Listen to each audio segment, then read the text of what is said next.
The scoreboard read 6-1 in the second set, and Venus Williams was on the losing side of it. Not in an exhibition, not in a hit-and-giggle practice session for the cameras. In a real match, against a real opponent, one of the greatest champions the sport has ever produced was outplayed by a 21-year-old left-hander from the Philippines named Alexeala. Months later, those same two players would walk onto a court together, not as rivals, but as partners. And when tennis fans saw the photo, most of them assumed they understood the story. A living legend, generously mentoring the next big thing. A kind gesture from a veteran near the end of her career toward a rising star at the start of hers. That is not what happened, because champions do not choose partners out of charity. They choose partners who make them better. And Venus Williams did not need Alexeala for exposure, for a headline, or for a favor. She had 30 years of option. She chose Eala because she had already stood across the net from her and lost. To understand why that loss mattered so much, you have to go back further than Wimbledon, further than the world ranking, further than the moment millions of fans first learned to say her name. You have to go back to a country where tennis was never supposed to produce a star like this. In the Philippines, the biggest sporting dreams belonged to basketball courts packed into narrow streets and to boxing rings that produced national heroes. Nobody grew up dreaming of Grand Slams. There was no blueprint for a Filipino singles champion, no list of predecessors to study, no established path from local courts to the world stage. Alexeala was not going to follow anyone's footprints. She was going to be the first set of footprints herself. Her mother, Rosemary Eala, had once competed for the Philippines as a swimmer, so the discipline of early mornings and repetition was nothing new in their household. But professional tennis asked for more than discipline. It asked for international competition, elite coaching, constant travel, and eventually a decision that would reshape Alex's entire life. While other teenagers were building ordinary routines with friends and family nearby, Alex packed her bags for Spain, headed for the Rafa Nadal Academy in Mallorca, one of the most demanding training environments in the sport. It was an extraordinary opportunity. It was also an isolating one. The highlight reels never show the missed birthdays, the skipped family dinners, the quiet loneliness of chasing a dream thousands of miles from everyone who loves you. But the sacrifices compounded into something real. Alex became one of the top junior players in the world, and in 2022 she made history, winning the US Open Girls Singles title without dropping a single set, the first Grand Slam singles title at any level ever won by a Filipino player. Expectations exploded overnight. The pressure of next big thing landed on a teenager's shoulders, and that is exactly where so many promising careers stall. Winning junior tennis and winning professional tennis are two different sports wearing the same uniform. On the WTA Tour,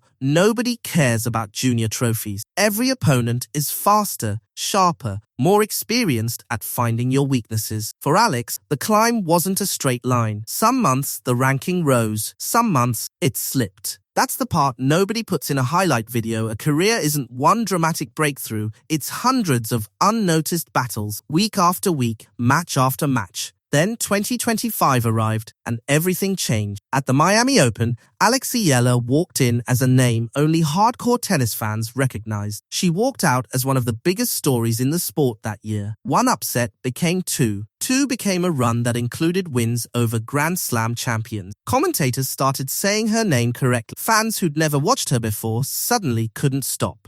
But one great week doesn't make a career. Real stars prove it again and again. Which brings us back to January 2026, and a match almost nobody outside die-hard tennis circles remembers, the Asby Classic in Auckland. On paper, it was a doubles match, nothing more. Venus Williams and former world no-third Elina Svitolina on one side. Alexeala and Iva Jovic, two players still building their names, on the other. Every reasonable prediction favored the veterans. From the first games, something felt off for the experienced pair. Eala wasn't intimidated by who stood across the net, she simply played her game. Aggressive and precise, treating a legend like any other opponent. When the first set reached a tiebreak, the pressure that should have crushed the younger players instead sharpened them. They took the breaker. Then, they took the second set 6-1. That scoreline wasn't an upset, it was a message. Afterward, Alex spoke with genuine respect about Venus, someone she'd admired growing up. But respect and competition are two separate things, and by the time that match ended, Venus had learned something no scouting report could have told her: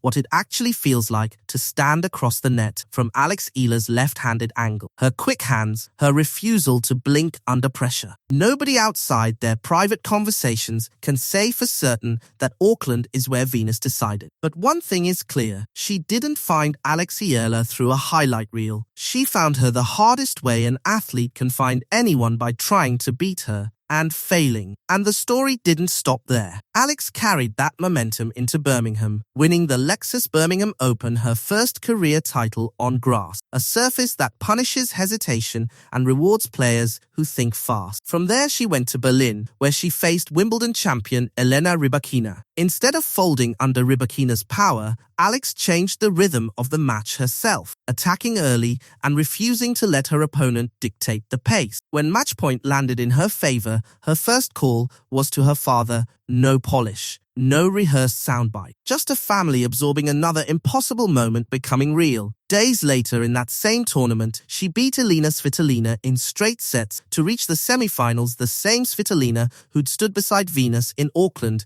months before. By now, analysts had stopped calling her promising. They started calling her dangerous, because one upset is a surprise. A pattern of them is a threat. Then came Wimbledon, the moment that turned a rising name into a global one. For the first time in history, a Filipino player entered the singles draw as a seeded competitor. That alone would have been historic. Alex wanted more. She fought through the early rounds and ran into defending champion Iga Swiatek. Almost nobody expected her to survive that match. She didn't just survive it. She won a tiebreak for the ages to take the first set, then never let go, closing it out in straight sets. Center court exploded. Millions of fans who had never heard her name before were suddenly asking who she was. The answer had been years in the making. The world was just catching up. Her Wimbledon run eventually ended, but by then, nothing about her trajectory was in question. Her ranking climbed into the world's top 30. Fans named her the standout performer of the entire grass court season, and most importantly, players noticed, including Venus Williams. Months after Auckland, the two finally stood on the same side of the net, not as opponents, as partners, because that partnership